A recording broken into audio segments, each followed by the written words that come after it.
Les formules conditionnelles d'Excel livrent des interprétations ou permettent des prises de décision. Mais pour des synthèses efficaces, les éléments visuels sont souvent plus pertinents que les inscriptions textuelles. Et cette nouvelle astuce Excel montre comment inscrire des icônes graphiques par le biais de formules en guise d'indicateurs conditionnels.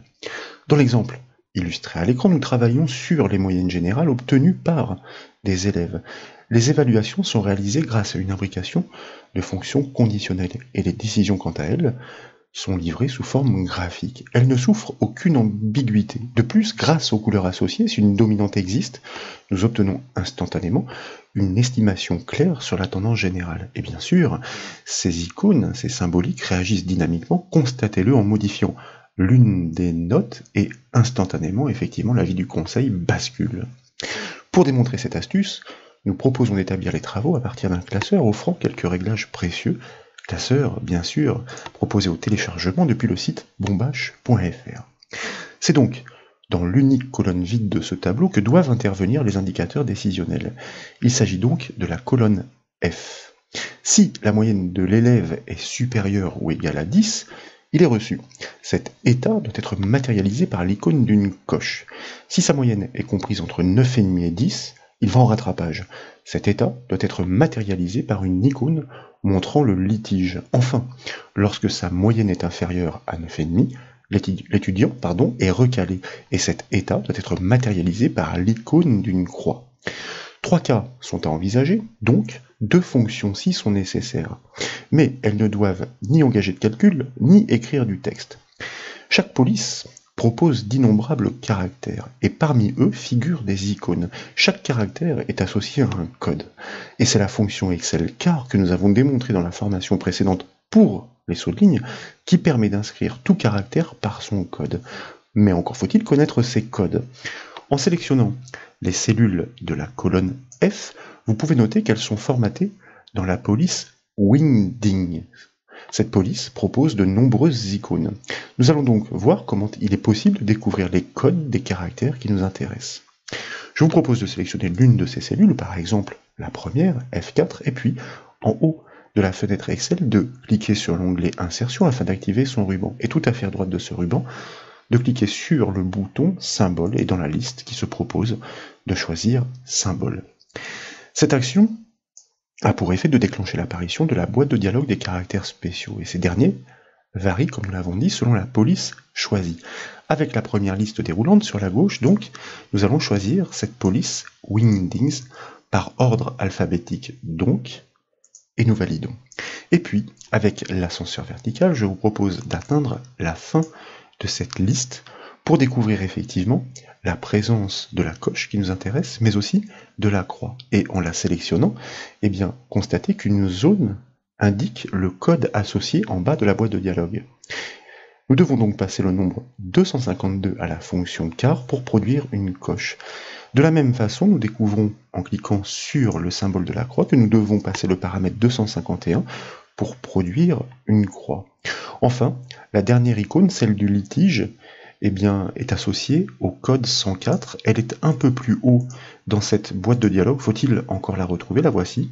En tout cas, c'est une suggestion et vous voyez effectivement que son code est bien le 104.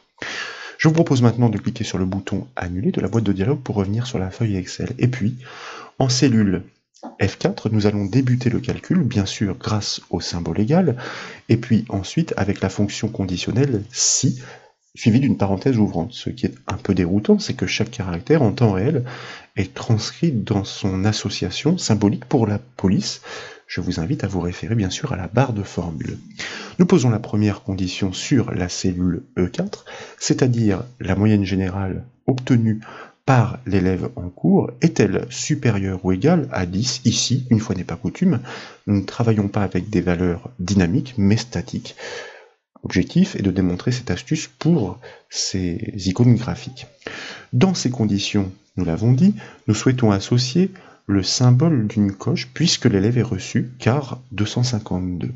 Sinon, il reste encore 2 cas envisagés, donc nous posons une nouvelle fonction si. La condition doit toujours être établie par rapport à la moyenne générale. Si la moyenne générale est supérieure ou égale cette fois-ci à 9,5, l'enchaînement des critères est très important, ils se déduisent en cascade.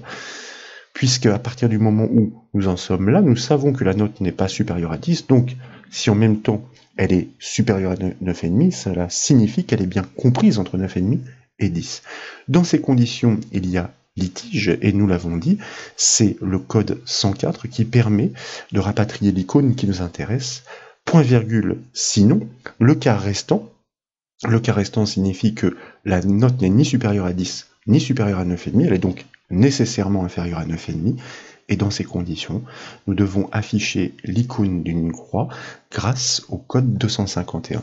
Nous fermons la parenthèse de la fonction car, nous fermons la parenthèse de la deuxième fonction si, et nous fermons la parenthèse de la première fonction si. Je vous invite ensuite à valider cette formule par le raccourci clavier CTRL Entrée. Ainsi, nous conservons active la cellule de résultat pour l'exploiter dans la foulée. Et vous voyez la première coche apparaître.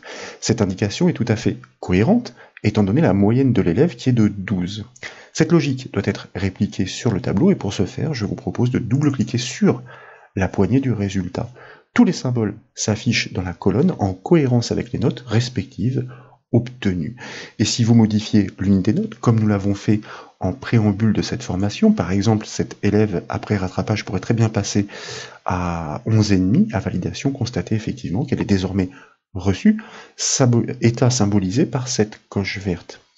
Si ces icônes d'ailleurs apparaissent en grand format, premièrement, eh bien c'est tout simplement une question de taille qui est prédéfinie dans cette colonne F, comme vous pouvez le voir grâce à la zone taille de la police.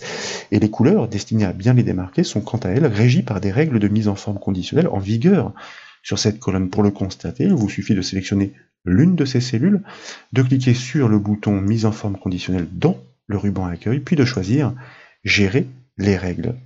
Et pour connaître le caractère de correspondance à utiliser dans le critère, vous voyez ici c'est le H, le U tréma, le U avec l'accent circonflexe. Il suffit d'inscrire la fonction car dans une cellule de police traditionnelle. Elle livrera cette lettre à associer pour établir le critère. Voilà donc pour cette petite astuce, j'espère qu'elle vous a plu. Si c'est le cas, comme toujours, je compte sur vous pour mettre un petit j'aime à la vidéo. Et comme vous le savez, vous pouvez retrouver toutes les astuces, toutes les formations sur le site bombache.fr. Je vous remercie.